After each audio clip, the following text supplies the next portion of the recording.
அரசியல் எக்ஸ்பீரியன்ஸ் காலாவதியான அவரை பத்தி பேசக்கூடாதுன்னு எடப்பாடியார் சொல்லியிருக்காங்க அப்படின்னு ஒரு கொஸ்டின். அதாவது டிடிவி தினகரன் குறித்து எடப்பாடி எதுவும் பேசக்கூடாதுன்னு சொல்லியிருக்காரு. டிடிவி தினகரன் வந்து ஒரு மீடியா வீழ்த்தல் காட்டி பேசுறாரு. டிடிவி தினகரன் வந்து ஒரு எக்ஸ்பைர் டேட், அவரை பத்தி நீங்க பேசாதீங்க அப்படிங்கிற சொல்லியிருக்காரு. 26 சட்டமன்ற பொதுத் தேர்தல் மே மாதத்துல யாரெல்லாம் எக்ஸ்பைரி ஆனவங்கன்னு உங்களுக்கு தெரிய வரும். எடப்பாடி திமுகவில் இன்றைக்கு அண்ணா திமுகவை ஒழித்துவிட்டு எடப்பாடி திமுகவை நடத்துபவர்கள் அங்கு உள்ள தொண்டர்களையும் நிர்வாகிகளையும் ஏமாற்றுவதற்காக விஜய் தங்கள் கூட்டணிக்கு வரப்போவதாக பொய் தகவல்களை பரப்பி வருகிறார்கள். நீங்க சொன்ன மதுரையைச் சேர்ந்த அந்த தம்பி கூட, கேசட் தம்பி இருக்கார, அவர் கூட வீரப்பன் மாதிரி மறைந்திருந்து கேசட் விடுறவர் கூட திமுக விஜய் எங்க கூட வரணும், எப்படி அது ஆடு நினையுதுன்னு ஓனாய் அழுகிற மாதிரி, விஜய்க்கு ஒன்றும் தெரியாத மாதிரி இவர் ஏமாத்துற மாதிரி, விஜய் திமுக ஆட்சிக்கு வந்தால் விஜய் தாவேக்காவை அழித்து விடுவார்கள், அதனால எங்க கூட வாங்க, இந்த புலிக்கு பயந்தவங்க எல்லாம் என் மேல வந்து படுத்துங்கன்னு சொல்ற மாதிரி.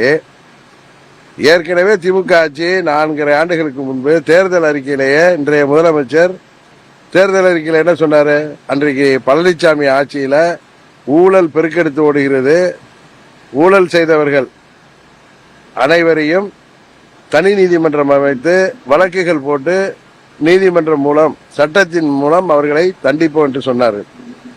அதுபோல கொடநாடு கொலை வழக்கில் சம்பந்தப்பட்டவர்களை நெருங்கிவிட்டோம், யாராக இருந்தாலும் விடமாட்டோம் என்று சட்டமன்றத்திலே பலமுறை முதலமைச்சர் சொன்னார். 4.5 வருஷம் ஆயிட்டு ஆட்சி வந்து. 4.5 ஆண்டு ஆட்சியில் இருந்தபோது பழனிசாமி மற்றும் அவரை சேர்ந்து இன்றைக்கு குரல் கொடுப்பவர்கள், மக்கள் வரிப்பணத்தை சுவைத்தவர்கள், இந்த சுவை கண்ட பூனை எப்படியாவது திருப்பிக்கும் அந்த பாலை சுவைக்கணும்னு என்னென்ன பகிரத முயற்சி செய்யும். அதே போல இன்றைக்கு அவர்கள் எப்படியாவது விஜயை அவர்களை தங்களோடு அவர் வந்து விடுவார் என்ற ஒரு தகவலை பரப்புவதன் மூலம் தங்கள் தொண்டர்களை கொஞ்ச நாளைக்கு தக்க வைத்துக் கொள்ளலாம், சோர்ந்து போயிருப்பவர்கள் நிர்வாகிகளை என்று அவர்கள் இது ஒரு கோயபல்ஸ் முறையில செய்கிறார். அதை நான் தோலுரித்து காட்டுகிறேன். ஒரு சூப்பர் ஸ்டாரா இருக்கிற விஜய் அவ்வளவு வருமானத்தை எல்லாம் விட்டு இன்றைக்கு கட்சியை தொடங்கி இந்த கல்லாப்பட்டி பழனிசாமியை போயா முதல்வராக்கு வரதுக்கு அவர் வருவாரா? சிறு குழந்தைகளை கேட்டாலும் தெரியும். ஆனா நான் என்ன நினைக்கிறேன்னா, இந்த எக்ஸ்பைரி ஆக போறவங்க எல்லாம் தங்களால் பழனிசாமி தலைமையில இனி ஆட்சி அமைக்க முடியாது என்பதை உணர்ந்து விஜயின் தலைமையை ஏற்று அவர் கூட்டணி செல்வதற்காக இப்படி பேசி வருகிறார்களோ என்றுதான் எல்லோரும் பேசிக் கொள்கிறார்கள். அதை நான் சொல்றப்ப திருடருக்கு தேல் கொண்ட மாதிரி அவர்கள் துடிப்பதற்கு நான் பொறுப்பாக முடியாது. அவர்கள் உறுதியாக இந்த தேர்தலில் துரோகத்துக்கு உறுதுணையாக இருப்பவர்கள் வீழ்த்தப்படுவது உறுதி என்பதை மாத்திரம் நான் சொல்லிக் கொள்கிறேன்.